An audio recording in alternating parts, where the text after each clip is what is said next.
This lecture is about getting help. This lecture applies both to this course that you're taking right now, the Data Scientist Toolbox, but also to all of the other courses you're going to be taking in the course track. So keep in mind that in a standard class you may have taken, in a class of 30 or 100 people, you would raise your hand and ask a question, and then you'd be able to immediately get feedback from your instructor.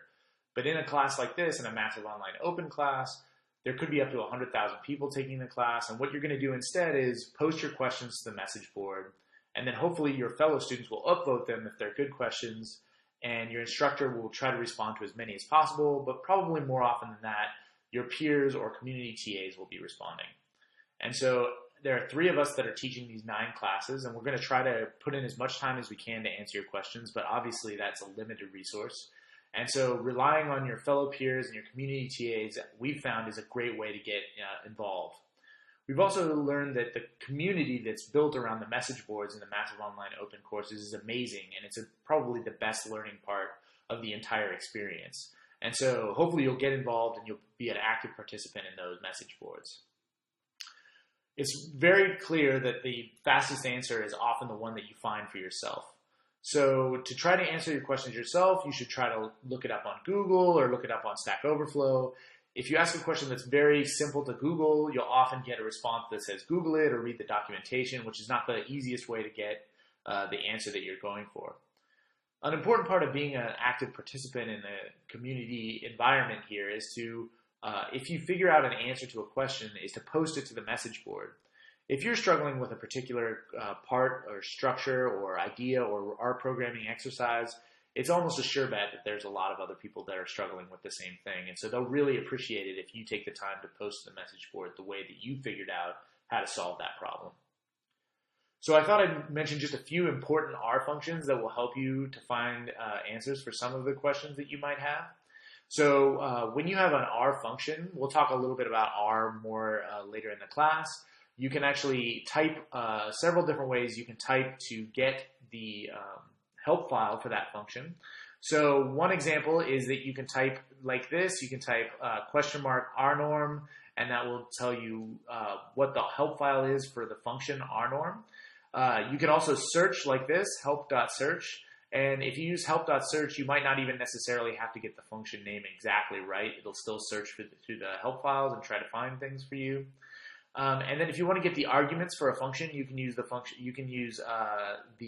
command args like this, args of rnorm, and that'll tell you the function arguments. These functions are very useful if your goal is to try to figure out how R is working for a particular function, but might not be so useful if you want to understand the sort of underlying concepts involved in those functions. So another thing that you might want to do is actually look a little bit deeper into the code. And so if you wanted to do that, you can actually just type the function name without any brackets, and it'll actually reproduce the entire code for you. And so what you see here is if I type rnorm like this, then what I end up getting out on the R console is actually this right here. I get out sort of all the code that corresponds to that function. You can also see this link here to a reference card with a lot of helpful R functions.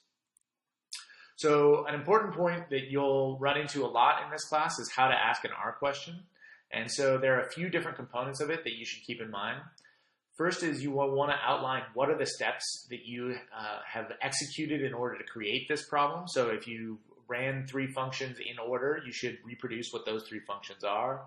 And then you should say what you expect the output to be, and then what you saw instead. So I expected it to give me the answer to this question, and instead it gave me an error. And so a really important thing to keep in mind is that R packages and R and all these other tools that we're going to be telling you about are going to be evolving over time.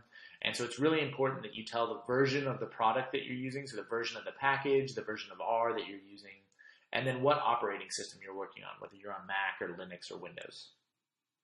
When you're asking a data analysis question, there's a similar set of things that you need to report. So first is, what is the question you're trying to answer? You're saying, I'm trying to relate variable y to variable x. And then what steps or tools did you use to answer it? This may be a combination of R tools and outside tools and maybe some intuition. And then you, again, need to report what you expected to see. I expected to be able to tell the relationship between them. And what do I see instead? I see, oh, I don't know. I see some crazy scatter plot, and I don't know what that means. And so an important thing to keep in mind here too is what other solutions you might have thought about. So sometimes you've run through 3 or 4 different things to try to get the right answer. And so if you report what you've tried, all the different things you've tried, then when people try to answer your question, they can go directly to something that you haven't tried. So an important point of asking questions in a highly massive class like this is to make sure that you're very specific in the titles of the questions that you're using on the message board. So some examples of bad titles are things like this. So if you say, help, I can't fit a linear model, then you're not exactly giving a lot of detail as to what exactly your problem is or how it can be addressed. So a better question to ask is sort of saying, okay, I have this function and it's happening in that version of R 2.15, and here's the error that's being produced. It's a seg fault that's being produced, and it's only being produced when I have a large data set. And here's the software that I'm using. I'm using Mac OS 10.6.3. An even better question is to use a title that's a little bit more succinct. So here you lead off with, again, the function that you're asking about. You say, okay, I'm asking about R 2.15, and again, it's on this operating system. And then I very succinctly describe seg fault on large data frame. So by focusing on the very specific details, it means people can jump very quickly to the answers that you might need. So there's similar sorts of specific details that you would want to give when asking questions about data analysis problems. So in general, the more specific you are, the faster your answer will come. So there's some etiquette that we would like to encourage in terms of using these forums, or in just using help sites in general, not necessarily the ones in these forums. So again, describe the goal that you have of what's the question you're trying to answer. Be very explicit. Try to provide the minimum amount of information. If you provide way too much information, it's very hard for people to filter through and figure out what the real problem is. Being polite never hurt anybody and will often get your answer more quickly.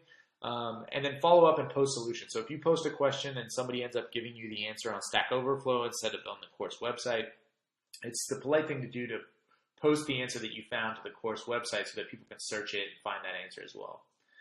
Please use the forums rather than using personal emails. We are very excited about trying to help you learn about data science, but it's very easy to overwhelm the inboxes of your instructors or community TAs if you all start sending emails simultaneously. When there's a typo in an assignment, please report it on the forums and we will address it as fast as we possibly can. Some things that you shouldn't necessarily do are immediately assume you found a bug in a major program. So saying you found a bug in R and that's why things aren't working. Groveling as a substitute for your work is obviously not a great thing. So begging other people to do your work for you. Please don't post homework questions on mailing lists or on the course forums. If you post the questions or the answers on the forums, it sort of takes away from the experience of everybody else. Please don't email a lot of different lists all simultaneously. Try to figure out what the right mailing list is and only email that. And then generally, you don't want to ask general data analysis questions on our forums. Those are often redirected back to courses, so try to keep those to our course forums, where hopefully there'll be a big group of interested people all trying to answer the same questions. So the credits for these slides go to Roger Peng, who's another instructor in the course track. He has these Getting Help videos. That's a link to his video on YouTube. And it was inspired by Eric Raymond's lecture, How to Ask Questions a Smart Way.